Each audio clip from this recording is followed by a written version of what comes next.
Please hold the line. We will answer your call as soon as possible.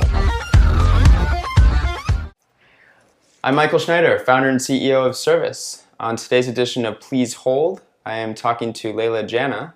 Leila is an entrepreneur based in San Francisco, originally from our hometown of Los Angeles, and is doing a whole bunch of for-profit and non-profit good in the world. So thanks for being on. It's a pleasure. So my first question is really about LA. You and I are both from a place where if you're actually from the place, it's weird. And everybody comes to there, and no one is actually from there. You've said that your parents were first-generation immigrants and that you grew up financially insecure. I'm curious how that drove you, if that drove you, and you think if you had grown up much more comfortably, would you be as driven as you are? Yeah, they say that grit is what makes entrepreneurs, and there's now all this new research on childhood adversity that has shown that people who endure some kind of adversity as children it can go one of two ways. It can either really break them and they can end up in like a mental institution, or they can end up much stronger as a result. And a lot of the entrepreneurs I know, are slightly crazy. I would probably include myself in that camp. And I think that's due to childhood adversity that has made us maybe more resilient to the sort of shocks that can occur when you're an entrepreneur and the incredibly low points. We talk a lot about the high points and the overnight successes, but I don't think we give nearly enough credit to the low points and how important it is to be able to get through them. Right. Well, I always felt like I was at a disadvantage because I had such a normal childhood, which sounds really weird. But in a way, I was envious of my friends that had some difficulties at home, hopefully nothing too difficult, but basically had built up some sort of strength. My parents are still married. They live in the same house that I grew up in. And I think it took me a minute to adapt to the world. So perhaps people that go through that adapt a lot quicker at an earlier age. Yeah, I mean, I don't think it's necessary to go through childhood adversity to be a successful entrepreneur. I think there are many examples of people who grew up in happy homes who are great entrepreneurs who find their resilience and their grit in, maybe from other sources. And I think we still know so little about behavioral science, and we know so little about the brain that a lot of this is just conjecture. But I was just chatting with a friend of mine who works with children who've come from traumatized backgrounds, who's told me that trauma of some kind gives people a superpower in many instances. It doesn't give everyone a superpower, but it gives some people who experience trauma a superpower. The ones that overcome it. Exactly. To undergo, massive pain, bouts of depression and failure and still get up again. And so I think about that in reflecting on some of the difficult experiences I had as a child. And also I love that message because it's really resonant for kids that go through bullying or some other kind of really traumatic event when they're young, to feel like maybe there's a silver lining to this cloud. So if you have kids and you're well off, do you spoil your kids? Do you give them everything they want? Do you try to make it more difficult so they build up some strength in life? Like, how do you do it? Yeah, I mean, I think there are probably some healthy limits to that adversity that a normal parent would want for their child. And in my case, when I think about my future children, I definitely want to protect them from some of the vagaries of life. But I think it's important, and one of the things that immigrant families have especially is this insane commitment to work, because when my parents came here, they showed up. We kind of experienced. Were you born in the U.S. or were you? I was born in the U.S. Okay. So I'm first generation. My parents came in the late 70s from India, and they were lucky enough to be educated in India and to come from middle-class families there. So they themselves didn't grow up in poverty. They went to university in India, but then they came to the U.S., and my mom's degree wasn't recognized, and she had to chop onions at Wendy's. That was her first job when she came here, even though she had an English degree. And, and people would say oh, I'm amazed that you speak such good English, even though English is the national language of India and the language that they went to school in. And, she could recite passages out of Macbeth. So they didn't have much money, and consequently, my brother and I both had to work if we wanted to pursue, I remember I really wanted to take ballet lessons. I had to find odd jobs around the neighborhood to be able to afford that. I worked 3 jobs in college to make it through Harvard, and I worked before that. All that said, that part wasn't so much the trauma. I think that is what creates resilience in kids, is if you can if you're forced to get yourself out there and you're forced to face a little bit of rejection when you're young, you learn that you can overcome it. You learn that if you get fired from your like babysitting job, that's okay. You can find another one. And you also learn that if things go totally south and you hit rock bottom, you have enough skills as an individual to survive. And you'll make it somehow. And that is actually one of the most comforting things, I think, that you can feel as an entrepreneur, is that no matter what happens, like I've taken care of myself before, I've had low-end jobs before, I can do it again. It totally resonates with me. I remember in the last 5 years, points where I'm like, I don't know how I'm going to get through the next month, but if I get through it, I can get through anything. And it sort of just builds you up. Absolutely. So let's talk about Africa, because you're super active in Africa. Did you get started at 17 working in Africa? Yeah. You had a scholarship. I did a load of homework. I had someone do homework for me. You had a scholarship to the American Field Services. You spent 6 months in Ghana teaching English. And then you went to Harvard and got a degree in African Development Studies. So what is it about Africa in particular? Like India also has a lot of trouble, just many places around the world. Like why Africa? The U.S. has a lot of economic That too. Issues. So I went when I was 17, totally on a whim. So the situation was my parents went through a really ugly divorce. There had been violence at home. It was not a good situation, and I really wanted to leave. And I had a really amazing high school guidance counselor. I went to a public math and science magnet school. So it was like all the nerdy kids from around Southern California went to this school, and we were really, really fortunate. Even though none of us really had the money to go to private school, we were given like the equivalent of a private school education, including counselors and teachers who really cared about us. And so I had this amazing guidance counselor who I would come and talk to all the time about like the craziness that was happening in my house. And he said, you know, Leila, you actually have enough credits to graduate early. Why don't you graduate early and take one of the scholarships that you'd won? Because of course I was like this maniacal, like obsessive immigrant kid applying to every scholarship I could possibly find in the guidance counselor's office. So I'd won one of them from a big tobacco company called Lorillard for 10 grand. Wow. And I was like, you know, I have this money. Instead of using it to go to like school, what if I can figure out a way to use it for some kind of study abroad or volunteer abroad experience? So it was not so much that I wanted to save the world or go to Africa. It was more that I wanted to escape, and I had an escape plan through big tobacco. And it's not something you hear every day. It's not something you hear every day. Especially given your current activities. Exactly, I know. I have to like shout out to Big Tobacco if you're watching. You enabled me to pursue my dreams. I later got a scholarship from Coca-Cola too, so I guess I owe my sugar and tobacco. Sugar and tobacco. That's great. Exactly. Those are your benefactors. Guess those lobbyists created something good. So had you been to Africa before when you? Never. I had never been to anywhere in sub-Saharan Africa. I had no relatives there. I found this program online. Was it just like the furthest possible place from Los Angeles, and so it sounded good? That's pretty much it. I was like, I want to get the hell out of Dodge. This place is really far. It seemed adventurous. Like I always loved adventure, and I was into like adventure sports, and I was really into diving when I was younger. Scuba diving. Scuba diving. Yeah, cool. I had found a way to volunteer at the local aquarium and get access to like free scuba diving stuff. So I basically wanted to go as far away as I could from LA and my home, and have, you know, a taste of adventure. And Ghana seemed like it. I had never been anywhere near there. It seemed really foreign to me. And so I packed up my like high heels and LA outfits and bought some like, you know, very basic clothes and showed up with a backpack in the middle of Ghana in the year 2000. Wow. Yeah.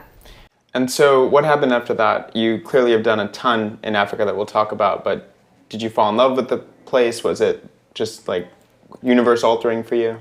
Yeah, so the main revelation was, you know, I had grown up thinking that if you work really hard and you're bright, you will make something of your life, because that's what had happened to me and my family. We were really living the American dream. My brother ended up going to Stanford. He just got a PhD from there. We grew up with very little money, going to public schools in Southern California. So I kind of thought, if you're like us and if you really try hard, you're going to succeed. And I absorbed this narrative, which is very subtle and deeply undermining, which basically says that if you're poor, you're not working hard enough. And that is a narrative that so many people still believe today.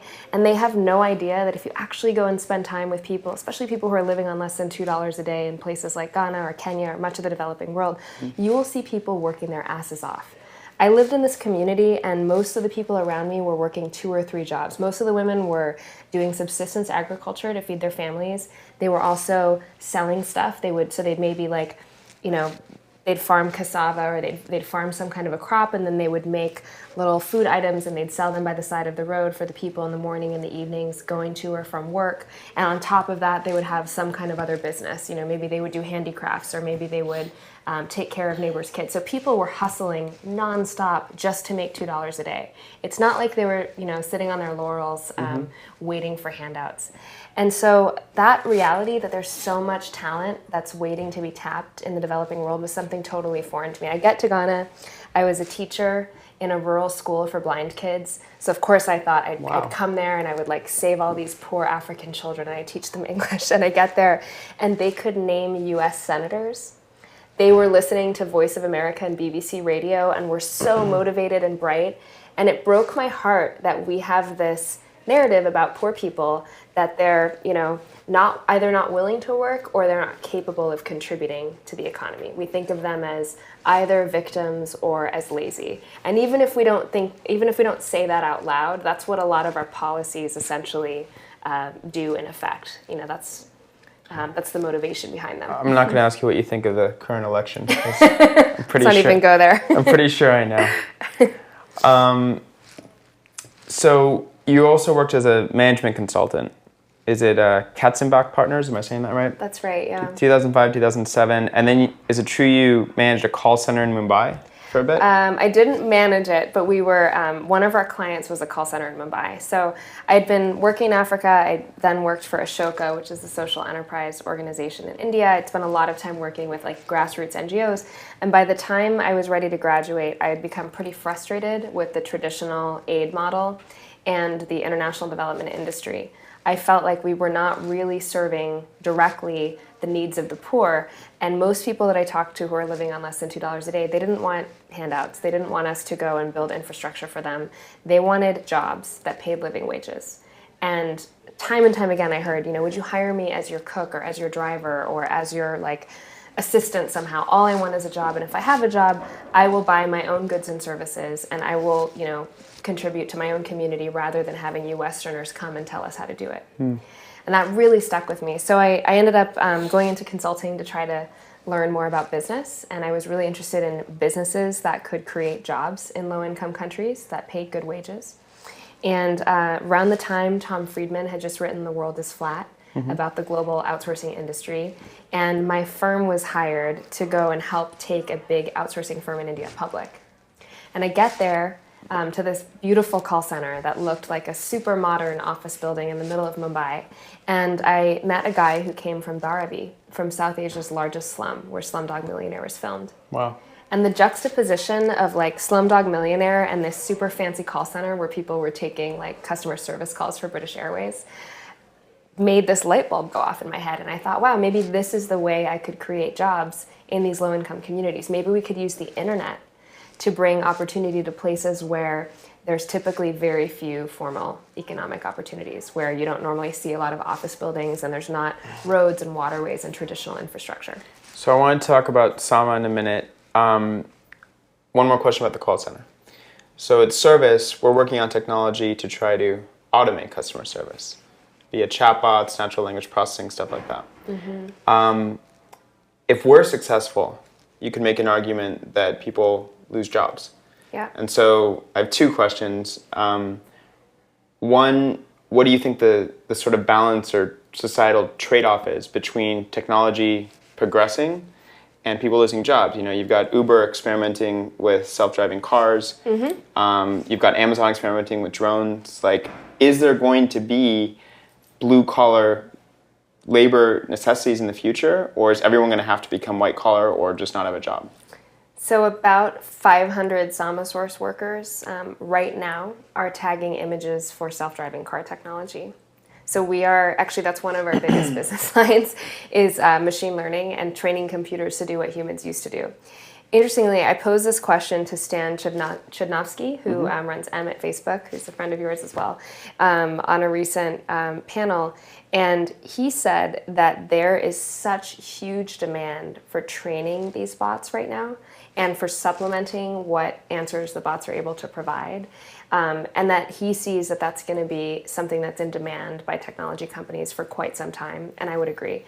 I think we're often presented with a false choice. It reminds me of a really funny anecdote of a friend of mine told me that there was a union in Pittsburgh that had opposed, they tried to create legislation that would ban luggage companies from adding wheels to suitcases. It was a hotel porters union, and they said it's gonna take away all of our jobs.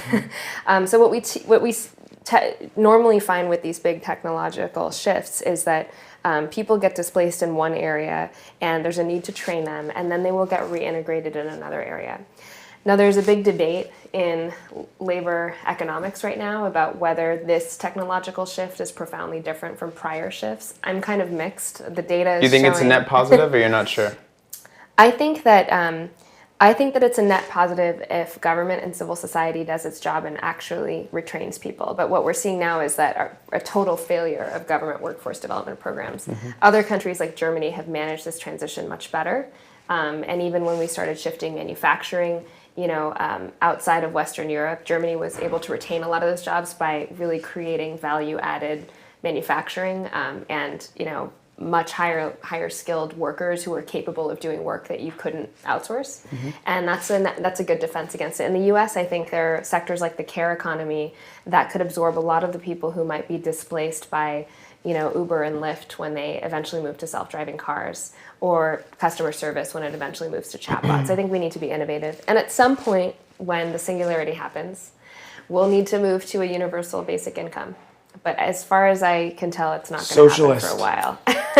Well, I think they're market-based. I think UBI is actually... By the way, I like the concept. Yeah, I think it's a more market-based approach to solving what may be inevitable when the singularity happens. Yep. So you live in San Francisco, which has such juxtaposition between headquarters of Uber and Twitter and Facebook and the tech world, and a really bad homelessness problem. I'm curious, you're doing all this good in the world, but you're doing a lot of it not forget about your home city, even your home country. Have you thought about that? And have you thought about trying to put a homeless person on Market Street to work? Yeah, so we actually have a program that's in San Francisco and New York, but it's not super publicized. We're funded by Tipping Point and by the Robin Hood Foundation. We just met with them today to basically train low-income Americans to benefit from the gig economy. So we've done partnerships. Actually, we did a partnership with Uber, where we built curriculum for them and tried to get, it didn't actually end up working so well on Uber because of the core problem of needing to have an asset before you can be a driver, which is the car, yes. and needing to qualify for a loan if you don't have that asset. But it's worked really well in other contexts like TaskRabbit. And so the thesis of that program, Sama School, is can we get people to become aware of all of these new digital platforms for gig work that you may not even need a lot of special training to do, right? To become an Instacart shopper, you don't need tons of specialized training. It's not like you have to get an esthetician certification like you do to work on Style Seat. And so I was just chatting with someone from Lyft today about a partnership that we might do with them, and we're in talks with Care.com. We've already formalized partnerships with TaskRabbit and Handy. And I think this is a really exciting opportunity for low-income people who in many communities only have access to minimum wage work. So if you live in East Palo Alto, which is like a mile from the Facebook headquarters, we found out that a quarter of the people coming into our class in East Palo Alto last year did not have a smartphone or a computer at home. Wow. Fully 25% of them. That's insane. So how would they even know about, jobs that they might do on TaskRabbit, right? And I did a great interview of one of our Sama School trainees, and I say it was great because he was so bright, about a month ago, who has since done 50 jobs on TaskRabbit, making an average of like $27 or $30 an hour.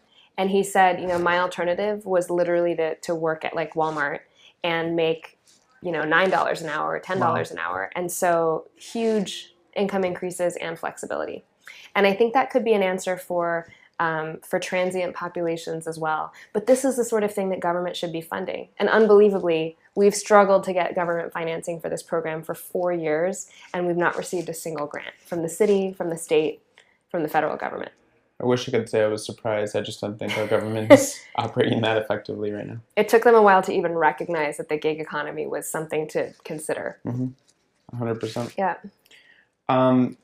So last year, you founded 3 charitable companies, is that right? Sama Source, which provides online work to people living in poverty, Sama School, and Sama Hope. And Sama Hope is crowdfunding platform for doctors working with women and children in need.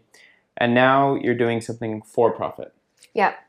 So tell me about that. How different is the business world when you're trying to make a buck versus trying to do good? Yeah, so Sama Hope was actually started in 2012, and it was the first crowdfunding site for medical treatments. We got started when no one else was doing that, and I called my friends over at Kiva, who are really known in the peer-to-peer crowdfunding space for their microloan platform, and I was like, is anyone doing this in medical treatments? I'd met a doctor on a trip to Sierra Leone and was very moved by his story and realized that he did not have the skills to fundraise, and that having a surgeon fundraising was just like a huge opportunity cost for the world. So I set up a very basic fundraising platform for him, and eventually we ended up funding 16,000 patient treatments, including fistula surgeries, which is a terrible birth injury that women in developing countries can get, which can basically force them to lose their jobs and lose their income, all the way down to we gave away dental kits to the homeless population of East Bay. More recently. So we decided after running that program for 3 years that we should merge it with another organization in the space, and we ended up merging it with Johnson & Johnson's new Caring Crowd platform that they're going to launch later this year. And I think that M&A in the nonprofit sector is not done enough and really needs to be done. Sometimes you can come up with a great idea and it's just like not the best, you're not the best people to scale it. So that was the outcome of Sama Hope. And I decided after we spun that out to launch a new business, LXMI, which is the right time because Sama Source now, after 8 years, has actually become profitable off of our earned revenue. Wow. So Sama Source is a business model, right? We actually have 1,100 full-time workers who do internet-based work for big tech companies. Everything from image tagging for machine learning to data entry and data verification and data hygiene. You can think about like all of the maps companies that need verified addresses, for example, that often use call center workers to And where are call these a workers? business. Kenya, India, Uganda, Haiti, and we have a presence in the U.S., in rural Arkansas and in rural California and Merced. Okay. It's a small presence because we're just starting to grow that business line, but they're providing local services to companies that want an American worker to do some kind of verification. And so tell me about LXMI, and is there a connection between Sama and LXMI? Yeah, so when Sama Source became profitable, when it was trending that way last year, I thought, okay, my board will let me, experiment with a couple of other business models, especially if we can find a way for them to benefit the nonprofit. Your board with the nonprofit? With the nonprofit. Had you raised money for the nonprofit? Yes, oh yeah. Tell me how you raise money for a nonprofit when most investors are looking for a return. It took a long time and it was really hard. I mean, are they grants or it's actually grants? Okay. Grants and donations. Yeah, and actually now we have a really interesting new financing, financing possibility because now that our centers on the ground are profitable. So we're a nonprofit, which just means that even if we make a profit, everything has to be reinvested in the company. We could never pay dividends. I could never, I don't have any equity. So none of the management can make any sort of real money besides their salaries from the business. And so the beauty of that kind of a model is that it keeps you really focused on the social mission as the primary goal. And if you're trying to get to profitability, it's only really in furtherance of the social mission. And so with Sama Source, we really designed the business so that we could eventually make it break even and then use donor capital the way that a startup would use equity capital to invest in things that are going to continue to grow the business. So we can now invest in the centers themselves that are on the ground. In Kenya, we have a big center that's now got over 400 people. And so when we earn donations, and now we're even starting to think about giving away some equity in those centers and actually turning them into for-profit businesses that are owned by the nonprofit, but that have a minority equity ownership by impact investors who are social mission aligned.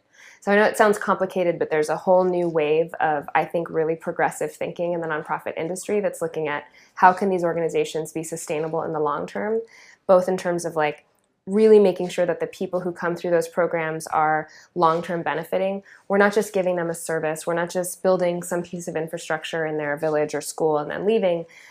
Everyone who goes through our center is actually moving out of poverty permanently. So we've now moved 35,000 people from an average of $2 a day to an average of over $8 a day, wow. Which in my field of international development is really hard to do because most people living at that income level don't have a lot of job prospects. Why wouldn't a government look at that and say, we're going to stop all welfare and put all of our money into training people for jobs? You tell me. Okay. It is, it's unbelievable to me how poorly funded good, I think, workforce training programs are. I think part of the reason is that government tends to want to fund training only and not also the social enterprise. So what makes Samosaur successful is that we do more than just train people, we actually employ them. And we're willing to take on the risk of making sure their work product is satisfactory for a big company. So when Google hires us, we do a lot of QA and a lot of quality management to make sure that these workers are delivering work that Google actually will pay market price for, yep. Right? And that kind of model is really new and really scary, I think, to a lot of people in the nonprofit and the government sector. But you were asking about LXMI. I was asking about LXMI. Tell me about LXMI. Yeah.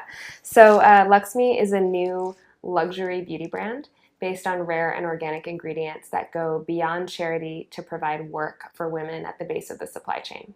So in 2013 or so, I came across a really amazing natural ingredient from northern Uganda. We have a Samosaur center that's been operating there for many years. Northern Uganda is known to most Americans because of the civil war that Joseph Kony waged there, who is a warlord who's still at large, who's abducted child soldiers and just created havoc in this region. So for the last 20 years, the region has mostly been known as this like war-torn area to most Westerners.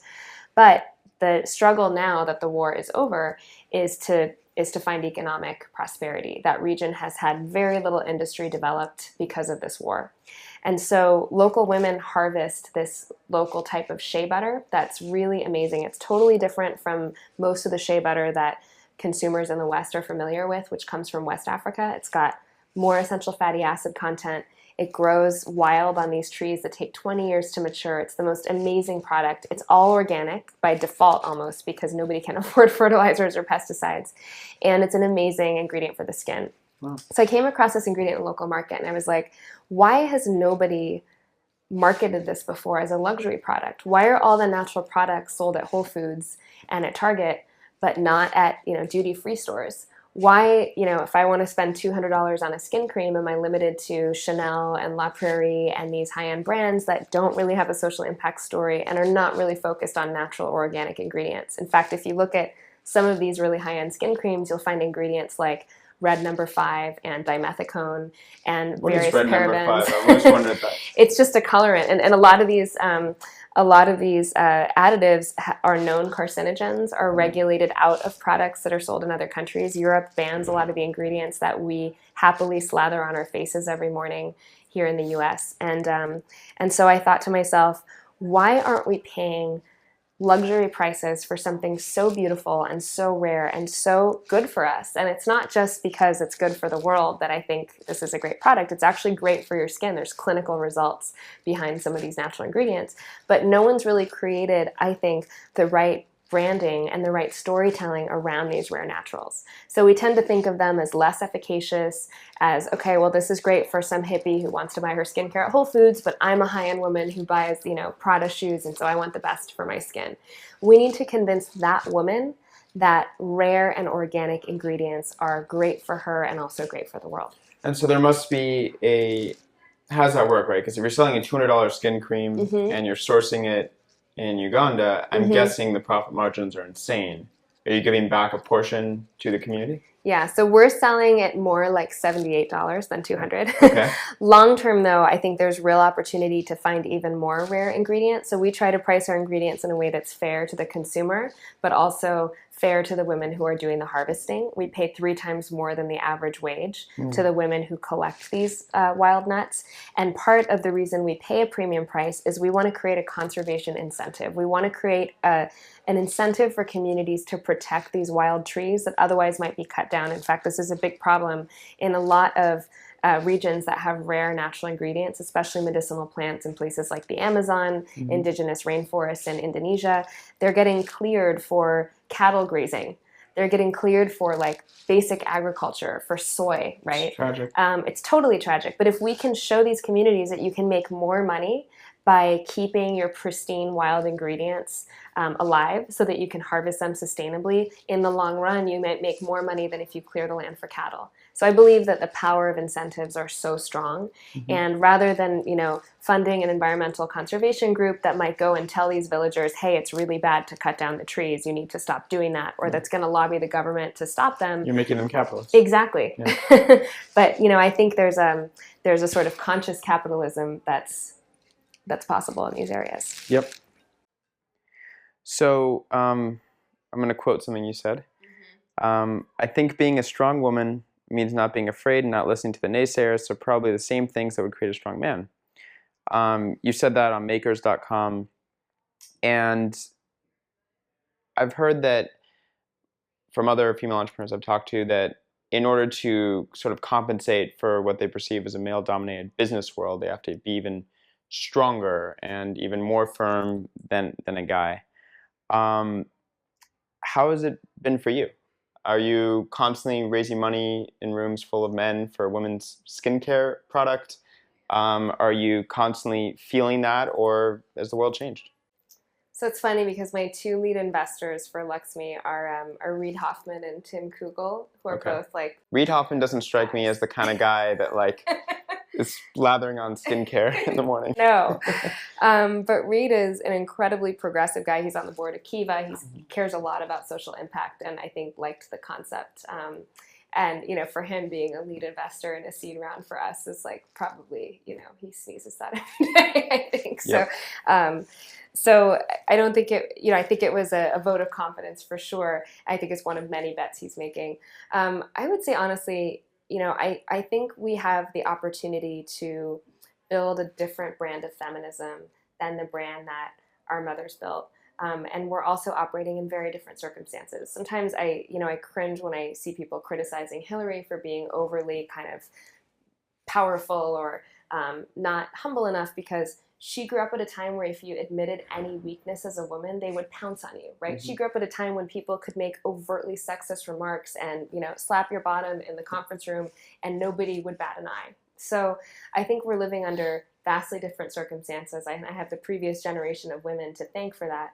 For me personally, I think it's the type of sexism that a lot of women my age, I would say, experience stems more from paternalism, more from men sort of wanting to pat you on the head and say, good job, or how can I help you, or you remind me so much of my daughter. I hear that all the time. And I find it really patronizing, but I also don't think it comes from a mean place. I think it's them trying to empathize and relate. And I think the biggest problem is that when you have, a venture capital industry that's like over 95% male, if you look at the partnership, you are bound to have those sorts of dynamics because men just aren't used to working with women. They aren't used to seeing women pitch them, right? And so in order to change that, we need to change those ratios. And I don't think it's men scheming in the back rooms to exclude women. I think it sort of happens much more in the brain, right? And it's much more a product of behavioral science, I think, than it is any sort of overt, willful meanness or discrimination. That said, a lot of things do have to change. Thank you so much. Thanks so much, Michael. It's great to be here. Did you like what you just saw? You want to see more? Go ahead and subscribe. We have new episodes every Tuesday. And if there's someone you want to see on the show, just add them as a comment down below. We'll take a look and we'll have them on if we can. Thanks again.